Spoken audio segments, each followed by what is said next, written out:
Hello दोस्तों, स्वागत है आप सभी का इस कहानी 369 में। तो चलिए आज की कहानी करते हैं शुरू।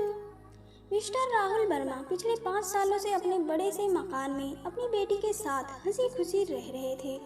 उनकी उम्र अब 60 को पार कर चुकी थी और बेटी निधि अब 28 की होने को थी। उम्र को ध्यान में रखते हुए बेटी ने उनका सारा कामकाज अपने कंधों पर ले लिया था। निधि अपने हर काम में बहुत अच्छी थी। जितने अच्छे से वो अपने पापा, घर और उनके कारोबार का ध्यान रखती थी, कोई और शायद ही रख पाता। अगर राहुल जी के कोई बेटा होता तो वह भी नहीं शायद करता।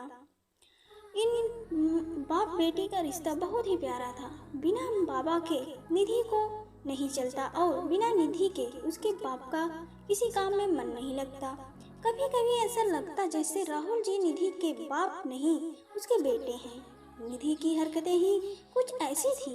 बाबा को सुबह जल्दी उठकर जबरदस्ती वॉकिंग के लिए भेजना हो, या छोटे बच्चों को जैसे दवाइयाँ पिलाते हैं वैसे ही पापा की दवाइयाँ उन्हें खिलानी हो। निधि का बर्ताव अपने बाबा के साथ बिल्कुल वैसे ही था जैसे किसी माँ का अपने बच्चे के साथ होता है। निधि के पापा भी कुछ कम नहीं थे। जब निधि उन्हें दवाई खाने के लिए देती तो आधी दवाई खाते और आधी दवाई छुपा लेते, लेकिन निधि की नज़रों से बच नहीं पाते। फिर वह उनके सामने खड़ी होकर सारी दवाई उन्हें जबरदस्ती खिलाती। रात को निधि के सोने के बाद चुपके से किचन में जाकर फ्रिज से मिठाई चुरा कर खाना। बाबा की ऐसी शरारतें भी निधि पकड़ लेती थी। पकड़े जाने पर बाबा पानी पीने का बहाना करते, लेकिन निधि उनको समझाती कि मिठाई आपके लिए हानिकारक है। बाबा को याद दिलाती कि पिछली बार उनका शुगर लेवल कितना बढ़ गया था।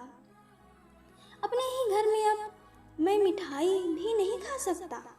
बड़बड़ाते हुए नाराज होने की एक्टिंग करते हुए बाबा किचन से चले जाते। फिर निधि उन्हें मनाने के लिए एक मिठाई का टुकड़ा पापा के पास लेकर जाती और फिर वो दोनों उसे आधा आधा बांटकर खाते। दोनों के चेहरे पर बड़ी सी स्माइल आ जाती। बस ऐसे ही दोनों की जिंदगी हंसी खुशी कट रही थी।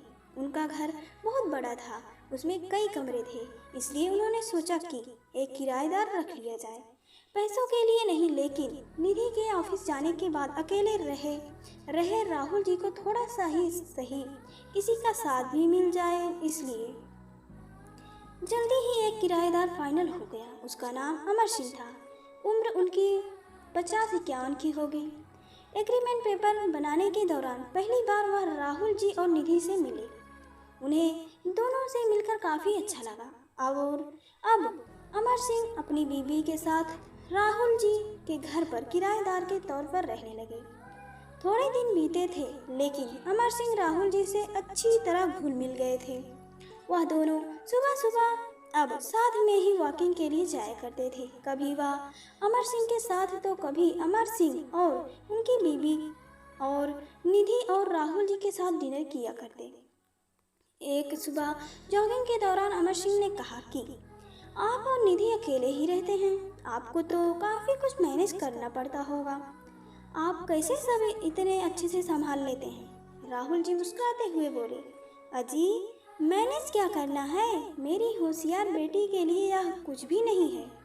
निधि सब इतने अच्छे से संभाल लेती है कि मुझे किसी बात की कोई चिंता ही नहीं रहती।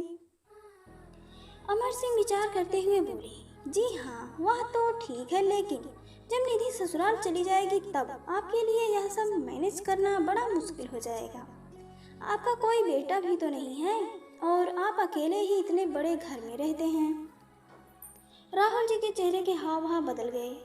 वह अमर सिंह से कुछ कहना चाहते थे, लेकिन नहीं कहा और बात बदलने के लिए उनसे पूछा, खैर वो सब जाने दीजिए, आपके कितने बच्चे हैं?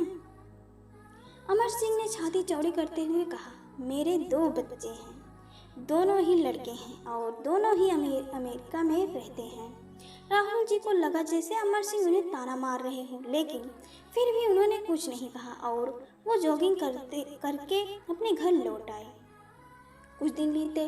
राहुल जी ने अमर सिंह को अपने साथ खाने के लिए बुलाया, क्योंकि अमर सिंह की पत्नी किसी काम से बाहर गई थी और वे अकेले थे। अमर सिंह, राहुल जी और निधि डाइनिंग टेबल पर बैठकर खाना खा रहे थे। पहला निवाला खाते हैं अमर सिंह ने खाने की तारीफ करते हुए कहा, निधि बेटा, तुमने आज खाना बहुत अच्छा बनाया है। राहुल जी ने गर्व महसूस करते हुए कहा, हाँ, मेरी बेटी बहुत अच्छा खाना बनाती है। अमर सिंह जी बोल पड़े, यह तो बड़ी अच्छी बात है, उसके ससुराल वाले बड़े खुश रहेंगे। निधि उनसे कुछ कहना चाहती थी, लेकिन राहुल जी ने उसे रोक दिया और बात बदलने के लिए निधि से पूछा, कारोबार कैसा चल रहा है? कोई दिक्कत तो नहीं हो रही? निधि ने कारोबार की सारी जानकारी और स्थिति अपने पापा को बताई, जिसे अमर सिंह भी सुन रहे थे और वह प्रभावित होकर बोली, वाह निधि बेटा, मानना पड़ेगा, जिस तरह से तुम सारा कारोबार संभाल रही हो, तुम राहुल जी की बेटी नहीं, बेटा हो बेटा। अब राहुल जी से ना रहा गया। उन्होंने कहा, पता नहीं क्यों आप सभी लोग बेटी को बेटे के साथ कंपेयर करते हो। ऐसा एक ही काम या एक ही फील्ड बताइए जिसमें बेटियों ने अपना नाम न बनाया हो। अरे, आसमान में प्लेन उड़ाने से लेकर देश के सर्वोच्च पद पर बैठकर देश चलाने तक बेटियों ने हमेशा अपने आप को साबित किया है, लेकिन आप जैसे लोग अभी भी उनकी तुलना बेटों से ही करते रहोगे। होते होंगे बेटे सबके लिए, ज़्यादा इम्पोर्टेंट मेरे लिए तो मेरी बेटी ही सबसे बढ़कर है, और मैं यह फख्र से कह सकता हूँ कि जो मेरी इस बेटी ने मेरे लिए किया है, जितना प्यार मुझे दिया है, उतना दुनिया का कोई भी बेटा नहीं दे सकता। चलिए, मैं आपसे ही पूछता हूँ, आपके 2 बेटे हैं ना? बताइए, वो साल में आपसे कितनी बार मिलने आते हैं? अमर सिंह जी, दुनिया बदल चुकी है, अब आप ही बदल जाइए। बेटी को बेटी ही रहने दीजिए, उसे बेटा बनाने की कोशिश मत कीजिए। और मेरे प्यारे दोस्तों, कहानी हमारी कैसी लगी कमेंट करके ज़रूर बताएं। अगर पसंद आए तो वीडियो को लाइक करें, शेयर करें और चैनल को सब्सक्राइब करें। और मिलते हैं अगली कहानी में, तब तक के लिए बाय बाय। और पूरी कहानी सुनने के लिए आप सभी का दिल से धन्यवाद।